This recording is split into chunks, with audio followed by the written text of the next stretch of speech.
देखो बच्चों, अगला टॉपिक हम कर रहे हैं, हमने कर लिया था पीछे मोलैरिटी हमने खत्म कर लिया था। नेक्स्ट है हमारा मोलैलिटी। मोलैलिटी, मोलैलिटी को हम लोग स्मॉल m से इंडिकेट करते हैं और मोलैलिटी को हम डिफाइन कर सकते हैं कैसे? Number of moles of solute पर केजी ऑफ सॉल्वेंट, पर केजी ऑफ सॉल्वेंट, इसको कहा जाता है मोलैलिटी। तो मोलैलिटी के लिए हम फॉर्मूला क्या लिख सकते हैं? Number of moles of solute upon mass of solvent, mass of solvent in KG. अब इसको हम क्या कर सकते हैं? ब्रेक कर सकते हैं, फर्दर इसको हम एक्सपेंड कर सकते हैं, और एक्सपेंड कर सकते हैं तो क्या हमारा बन जाएगा?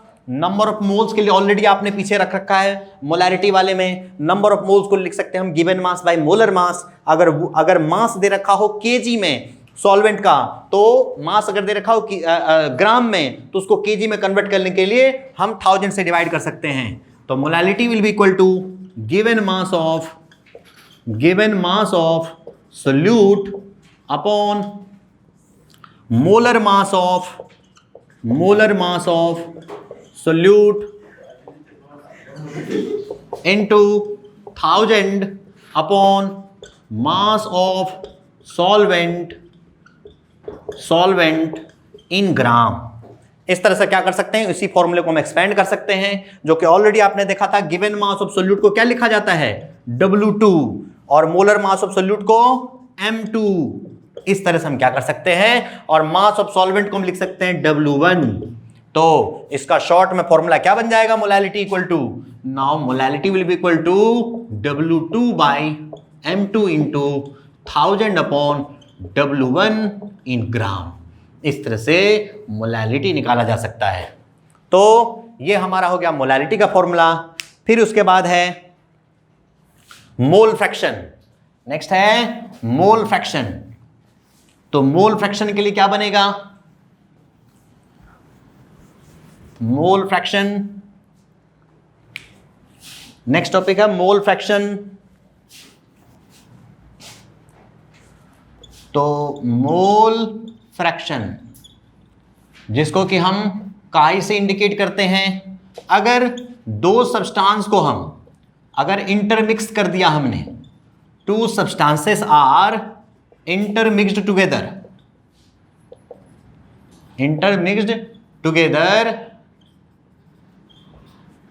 तो हैविंग मोल्स, उसके जो मोल्स होंगे, मोल्स Na एंड Nb, तो दोनों के इंडिविजुअली मोल फ्रैक्शन क्या होगा?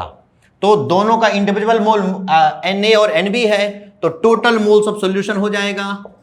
Total moles of solution is equal to Na plus Nb, और जिसका फ्रैक्शन निकालना होता है हमारे को, उसका मोल अपॉन टोटल मोल करना होता है। कभी भी किसी भी चीज का अगर फ्रैक्शन निकालना हो, चाहे इसका नहीं किसी और भी टर्म में अगर फ्रैक्शन निकालना हो, तो जिसका फ्रैक्शन निकालना होता है उसका क्वांटिटी अपॉन टोटल क्वांटिटी। तो यहां पर क्या होगा कि मोल फ्रैक्शन ऑफ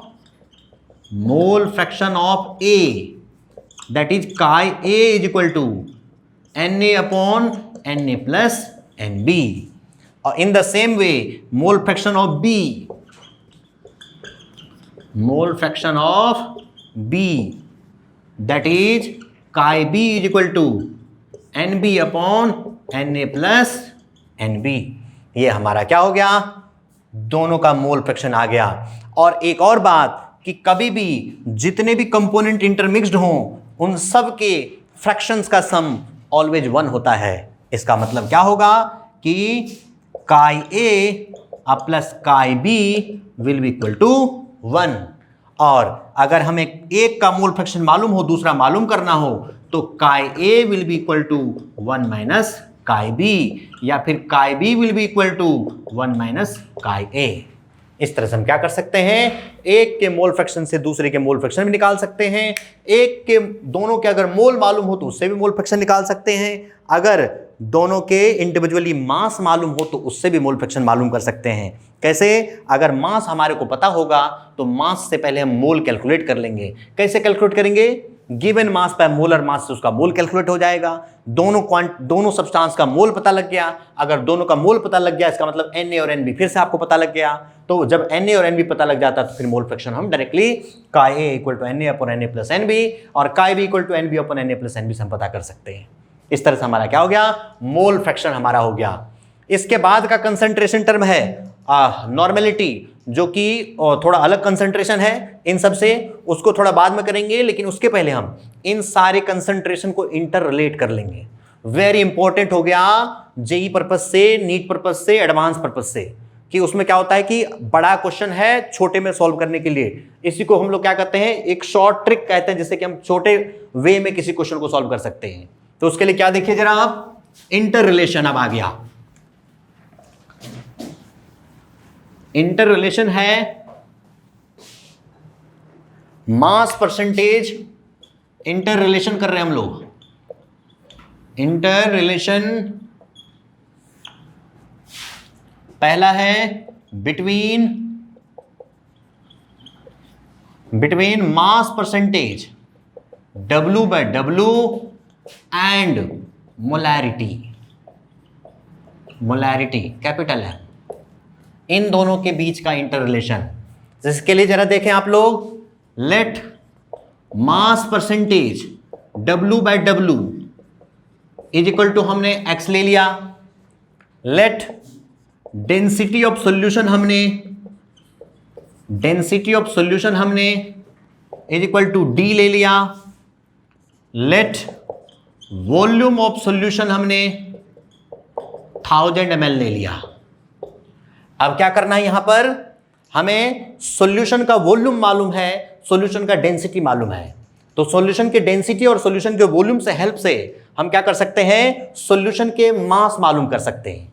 तो क्या हो जाएगा यहां पर, mass of solution will be equal to density into volume या वॉल्यूम इंटू डेंसिटी। तो 1000 इंटू डी, ये हमारा क्या आ गया, मास ऑफ सॉल्यूशन हो गया।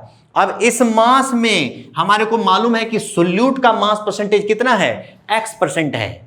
तो अगर कोई भी वैल्यू आपको मालूम होता है, लेट आपके पास अगर ये कहते कि 500 रुपए आपके पास है और इसमें से 20% जो है 100 के नोट्स हैं, 100 के नोट्स है 20%, तो आपको पता करना है कि नंबर ऑफ 100 का नोट्स कितना है। तो क्या किया जाता है कि total multiply by percentage value जो होता है वो हमारा जो कैलकुलेट करना चाहते हैं वो आ जाएगा, यानी कि 500 इंटू 20 अपॉन 100 हो जाएगा हमारा। तो इससे हम कैलकुलेट कर सकते हैं क्या चीज, कि हमारे 100 के नोट्स कितने हैं, 100 वाले कितने हैं, 100 रुपीज वाले कितने पार्ट है हमारा।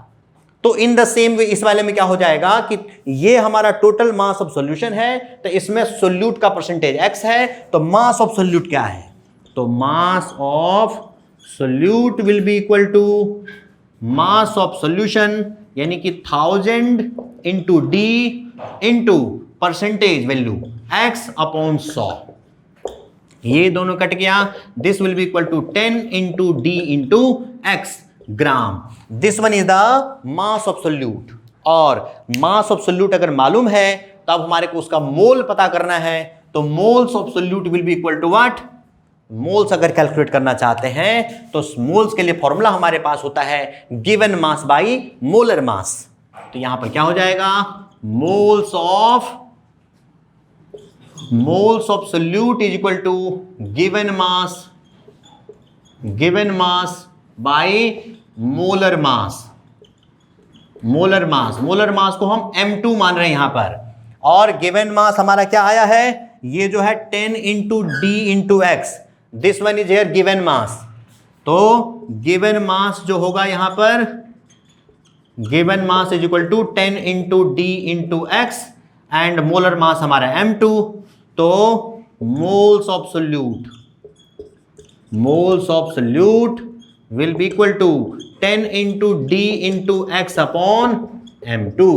ये हमारा आ गया मोल्स ऑफ सोल्यूट। अच्छा, अब ये मोल्स ऑफ सोल्यूट अगर हमारे को आ चुका है तो अब हमें क्या करना है, इसको मोलैरिटी में कन्वर्ट करना है। तो मोलैरिटी के लिए फॉर्मूला होता है moles of solute upon volume of solution in litre. तो मोल्स ऑफ सोल्यूट हमें मालूम है upon volume of solution in litre. तो वॉल्यूम ऑफ सॉल्यूशन हमने देखिए ऑलरेडी क्वेश्चन में देखिए, एक्सप्लेनेशन ऑफ डेरिवेशन में हमने क्या किया है, ऑलरेडी हमने कंसिडर कर लिया है क्या, volume of solution is let 1000 ml। 1000 ml का मतलब 1 लीटर। तो ये जो कैलकुलेशन होकर के मिला हमारे को, ये ऑलरेडी 1 लीटर में ही है। तो मतलब 1 लीटर में ही ऑलरेडी अगर है तो इसका मतलब ये मोल्स ऑफ सोल्यूट हो गया अपॉन वॉल्यूम 1 लीटर, तो ऑलरेडी है ये। इसका मतलब यही मोल्स जो है क्या है, मोलैरिटी है। तो इसका मतलब क्या हो गया, therefore molarity will be equal to 10 into D into X upon M2। यही हमारा मोलैरिटी हो गया।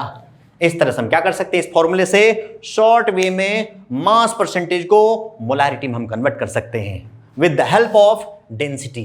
तो इसके बेसिस का जरा देखिए, आपको क्वेश्चन देता हूं। विदाउट ये फॉर्मूला भी ये क्वेश्चन सॉल्व होगा, थोड़ा सा लेंथी मेथड होगा, थोड़ा बड़ा होगा, लेकिन इस फॉर्मूले को यूज करके अगर क्वेश्चन सॉल्व करें तो छोटे वे में हम क्वेश्चन को सॉल्व कर सकते हैं।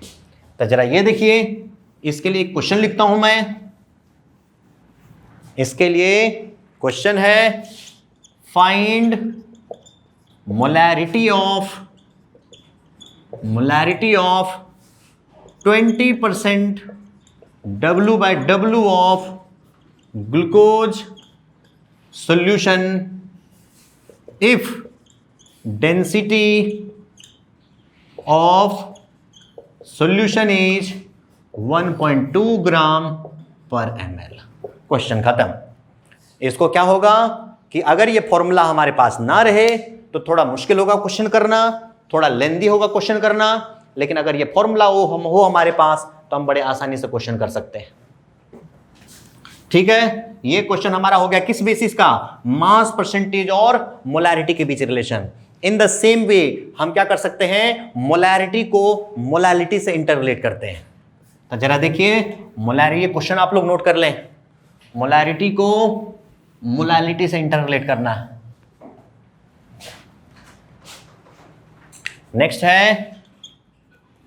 नेक्स्ट टॉपिक है relation of molarity and molality. Molarity and molality.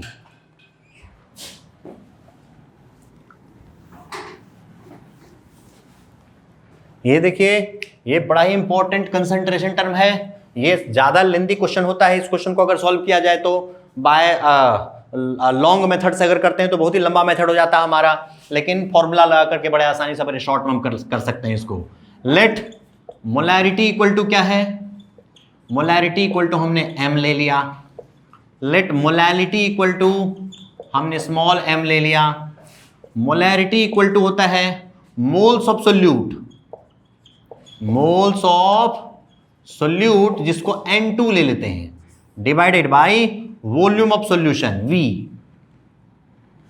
और स्मॉल m इक्वल टू फिर मोल्स ऑफ सोल्यूट, अगेन ये N2 है, upon mass of solvent. Mass of solvent का मतलब W1, सॉल्वेंट का मास। अच्छा, अब अगर इसको डिवाइड कर दिया जाए, अगर डिवाइड कर दिया जाए here m upon m, molarity upon molality will be equal to what, will be equal to N2 upon V upon N2 upon W1। तो इसको सॉल्व करके क्या आ जाएगा further, N2 upon V into W1 upon N2। तो N2 से N2 cancel हो गया, तो this one is here m upon m will be equal to W1 upon V। ये आ गया हमारा। अब इसके बाद थोड़ा सा अलग जाते हैं, इसको हम एक तरह से इक्वेशन ले लेते हैं, equation 1। Now density of solution अगर हमने यहां लिया डेंसिटी इक्वल टू D, तो मास ऑफ सॉल्यूशन क्या हो जाएगा, मास ऑफ सॉल्यूशन, सिंस सॉल्यूशन का वॉल्यूम तो ऑलरेडी मालूम हमारे को V और डेंसिटी सॉल्यूशन का मालूम है D, तो यहां पर मास ऑफ सॉल्यूशन हो जाएगा वॉल्यूम इंटू डेंसिटी। तो मास ऑफ सॉल्यूशन हो जाएगा V इंटू D, ये हमारा मास ऑफ सॉल्यूशन है। इसके अलावे मास ऑफ सॉल्यूशन दूसरे तरीके से भी निकाल सकते हैं हम लोग, अगर सोल्यूट के मास और सॉल्वेंट के मास मालूम हो तो। If mass of solute, mass of solute जो होता है ऑलरेडी लिख रखा आपने W2 होता है, मास ऑफ सॉल्वेंट भी आपने ऑलरेडी लिख रखा है वो W1 होता है। तो मास ऑफ सॉल्यूशन क्या होगा यहां पे, mass of solution will be equal to W2 plus W1। ये हो गया। इस तरह से हमने क्या किया, मास ऑफ सॉल्यूशन दो तरीके से लिखा, एक तो मास ऑफ सॉल्यूशन ये है, दूसरा मास ऑफ सॉल्यूशन ये है। तो हम इन दोनों को इक्वल लिख सकते हैं। हम इन दोनों को इक्वल कैसे लिख सकते हैं, तो W2 plus W1 will be equal to W2 plus W1 will be equal to V into D. Now W1 will be equal to what, W1 will be equal to W2 उधर को जाएगा V into D minus W2। ये हो गया हमारा। अब W1 का value equation 1 में हम रखते हैं, putting the value of W1 in equation 1। Equation 1 में अगर W1 का वैल्यू रख दिया जाए तो जरा ये देखिए क्या बन जाएगा हमारा, m upon m will be equal to VD minus W2 upon V। इसको अब एक्सपेंड करें, this one will be equal to VD upon V minus W2 upon V। V से V कैंसिल और m upon m will be equal to D minus W2 upon V। अब हमें since इसको molarity में ले जाना है तो मास टर्म को हटाना होगा, तो इसको फर्दर करते हैं हम। हमारे को ये मालूम है कि m अपॉन m जो है ये है D minus W2 by V। अब देखिए इस पार्ट में ही थोड़ी सी दिक्कत समझ में नहीं आती है। इस पार्ट में हम क्या करते हैं, इसको मल्टीप्लाई कर देते हैं इंटू 1000 अपॉन M2 से। इस पार्ट में हमने 1000 अपॉन M2 से मल्टीप्लाई किया। अगर इसको मल्टीप्लाई किया तो सिर्फ एक बार मल्टीप्लाई इस नंबर से नहीं कर सकते हैं, तो इसी ऐसे नंबर से मल्टीप्लाई करें और ताकि ये कट जाए हमारा, तो इंटू M2 बाय 1000 अगर कर दें हम M2 बाय 1000, तो मतलब हुआ कि 1000 बाय M2 से मल्टीप्लाई भी किया और फिर M2 बाय 1000 से अगेन मल्टीप्लाई किया। अगर इस दोनों को कैंसिल, अगर इन दोनों को सॉल्व करें तो ये पूरा का मतलब कैंसिल हो गया, कुछ नहीं किया हमने। लेकिन अगर 1000 बाय M2 इसके साथ रखा जाए, M2 बाय 1000 अलग रखा जाए, तो ये पार्ट जो होगा हमारा कन्वर्ट हो जाएगा D minus given mass of solute upon molar mass of solute into 1000 upon volume. इस टर्म को जरा देखिए, पीछे आपने लिख रखा है, कंसंट्रेशन कर रखा है, मोलैरिटी का ये फॉर्मूला होता है। तो इसका मतलब क्या लिखा जा सकता है, D माइनस M, ये पार्ट हमारा M into this one is M2 by 1000, this one is here M upon M। तो हमारा इंटर रिलेशन आ चुका है। अगर इस M को मैं दूसरी तरफ ले जाऊं तो इधर आ जाएगा 1 by M, this will be equal to, ये M चला गया इस तरफ नीचे, तो this one is D upon M minus इस M से इसमें भी डिवाइड होगा, तो ये हो जाएगा M into M2 by 1000 into M। ये आ गया, ये M से ये M कैंसिल। अब हमारे पास फाइनल फॉर्मूला मिल चुका, 1 by M is equal to D by M minus M2 by 1000। ये हमारा है interrelation between molarity and molality. This M2 is molar mass of solute, molar mass of solute, और ये M is molarity और ये M is molality and D is density. बहुत important formula है, very important formula है। एक तो inter relation जल्दी समझ में आ जाता है और इस डेरिवेशन से एडवांस में क्वेश्चन आता है। जेईई मेंस में तो हो सकता है आपको कि ये फाइनल फॉर्मूले के बेसिस पर भी क्वेश्चन थोड़ा सा कम आए, या कभी आ भी सकता है, लेकिन एडवांस में तो इसका रिलेशन जरूर रहता ही रहता है। अदरवाइज बीच का डेरिवेशन का ही किसी सर्टेन पॉइंट का जरूरत पड़ जाता है आपको, उसको किसी और टर्म में ही कन्वर्ट करना पड़ जाता है। तो इस तरह से हम क्या कर सकते हैं, या तो इंटर रिलेशन डिराइव कर सकते हैं, डेरिवेशन के बीच का क्वेश्चन कर सकते हैं, या फाइनल फॉर्मूला का यूज करके एक कंसंट्रेशन को दूसरे कंसंट्रेशन में कन्वर्ट कर सकते हैं। इसके बेसिस का जरा देखिए एक क्वेश्चन मैं आपको दे देता हूं ताकि आप लोग इसको प्रैक्टिस करें, ये फॉर्मूला आपके लिए यूजफुल हो जाए। ये फॉर्मूला को हम कैसे कर सकते हैं, इसके क्वेश्चन सीधा क्वेश्चन ये है कि find molality if molarity of 0.5 molar urea solution is molarity of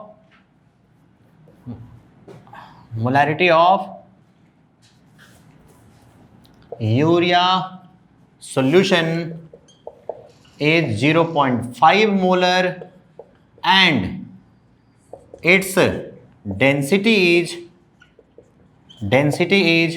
1.25 ग्राम पर ml। बस क्वेश्चन इतना होगा, इसको इस फॉर्मूले में डाल करके हम सॉल्व कर सकते हैं। इस फॉर्मूले में क्या डाल सकते हैं, हमें मोलैलिटी फाइंड करना है m, डेंसिटी दे रखा है 1.25 और मोलैरिटी हमारे को दे रखा है 0.5। M2 हमारे को मालूम है, कौन सा है कंपाउंड हमारा, यूरिया का मोलर मास कितना होता है 60, NH2CONH2, ये M2 हमें मालूम है, सिर्फ हमारा एक चीज अननोन है M। इस तरह से इस फॉर्मूले में डाल करके हम डायरेक्ट सॉल्व कर सकते हैं इंटररिलेशन मोलैरिटी एंड मोलैलिटी का। तो ये हो गया हमारा इंटररिलेशन मोलैरिटी और मोलैलिटी के बीच। इसके बाद हमारा इंटररिलेशन मोलैरिटी एंड मोल फ्रैक्शन के बीच। नेक्स्ट है मोलैरिटी एंड मोल फ्रैक्शन। ये भी थोड़ा इंपॉर्टेंट है क्योंकि इसमें भी बड़े क्वेश्चन को छोटे वे में सॉल्व किया जा सकता है। तो नेक्स्ट है जी relation between molarity and mole fraction.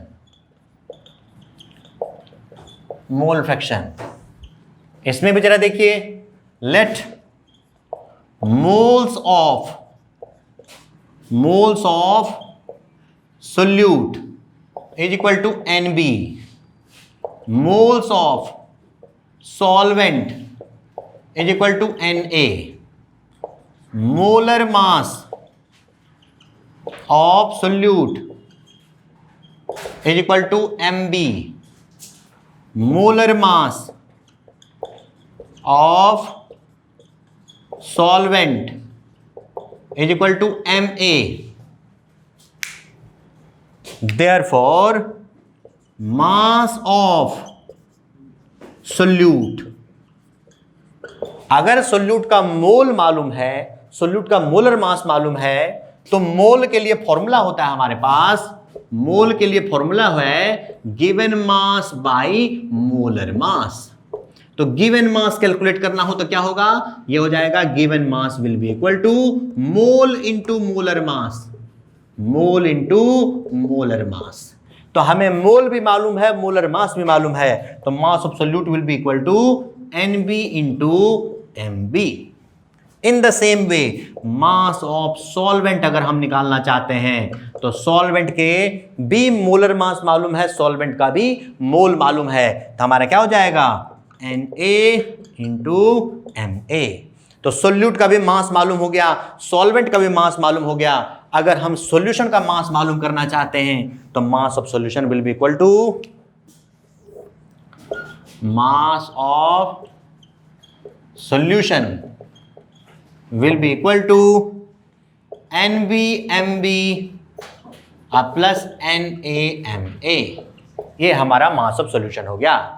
Late the density of solution, अगर हमने डेंसिटी ऑफ सॉल्यूशन ले लिया, density of solution is equal to अगर आ गया हमारा D, तो वॉल्यूम ऑफ सॉल्यूशन क्या होगा, volume of solution will be equal to, since density equal to mass of volume, तो volume equal to mass by density. तो मास है हमारा ये, डेंसिटी है D, तो volume of solution will be NBMB plus NaMa upon D. ये हमारा हो गया वॉल्यूम ऑफ सॉल्यूशन। अगर इसको हम लीटर में लाना चाहते हैं तो ये तो हो गया हमारा मिलीलीटर में। अगर इसको लीटर में कन्वर्ट करना चाहते हैं तो हमें क्या करना होगा, 1000 से डिवाइड करना होगा। तो इन लीटर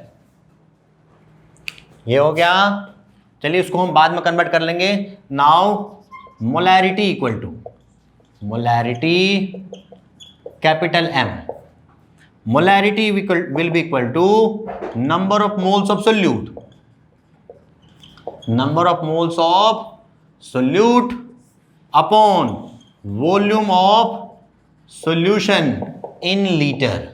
तो number of moles of solute हमने पहले लिख रखा है, NB लिखा है हमने, अपॉन वॉल्यूम ऑफ सॉल्यूशन ये हुआ हमारा NB MB plus NA MA upon D।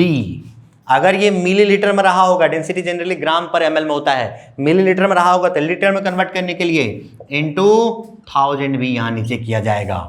तो ये हमारा हो जाएगा further NB into D into 1000 upon NB MB plus NA MA।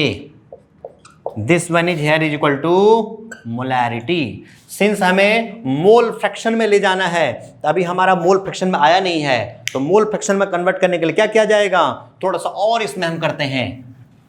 इसमें क्या करते हैं, हम लेट कर लेते हैं कि न्यूमरेटर और डिनोमिनेटर दोनों में अगर हम डिवाइड कर दें NA प्लस NB से, डिवाइड अगर कर दिया जाए, on dividing in numerator and denominator both by NA plus NB से अगर डिवाइड कर दिया जाए तो हमारा molarity will be equal to, जरा ऊपर देखिए, ये है हमारा NB into D into 1000 upon NA plus NB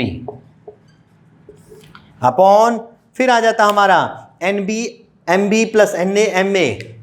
तो NB MB plus NA MA divided by NA plus NB। यानी कि न्यूमरेटर में और डिनोमिनेटर में दोनों पर अगर हमने डिवाइड कर दिया NA प्लस NB से तो इसके वैल्यू पर कोई फर्क नहीं पड़ा। लेकिन अगर न्यूमरेटर को न्यूमरेटर के साथ सॉल्व कर लिया जाएगा और डिनोमिनेटर को डिनोमिनेटर के साथ सॉल्व कर लिया जाए तो एक अलग ही रिलेशन मिल जाएगा। तो जरा ये देखो, ये सारा मल्टीप्लाई में है तो NB upon NA plus NB को एक लिया जा सकता है, और इधर ये NA प्लस NB इसको जो था थोड़ा एक्सपेंड करके और लिख लेते हैं एक बारी। तो M will be equal to ये NB upon NA plus NB, ये बन गया हमारा मोल फ्रैक्शन ऑफ B, जिसको हम काई B से इंडिकेट करते हैं। तो this will be equal to chi B into D into 1000 upon ये आ जाएगा ये NB MB upon NA plus NB plus NA MA upon NA plus NB। ये कर लिया हमने। अच्छा, अब इस पार्ट में भी NB upon NA plus NB को एक साथ और NA upon NA plus NB को एक साथ लिखा जा सकता है, और वो भी वहां पर क्या बन गया, मोल फ्रैक्शन बन गया। तो इसको हम क्या कर सकते हैं, मोल फ्रैक्शन। तो अब इसको क्या लिखा जा सकता है, therefore M will be equal to chi B into D into 1000 upon ये पार्ट हमारा काई B और फिर MB प्लस काई A और ये MA। M इक्वल टू हमारा ये आ गया। ये फाइनल इंटर रिलेशन हो गया मोलैरिटी एंड मोल फ्रैक्शन के बीच।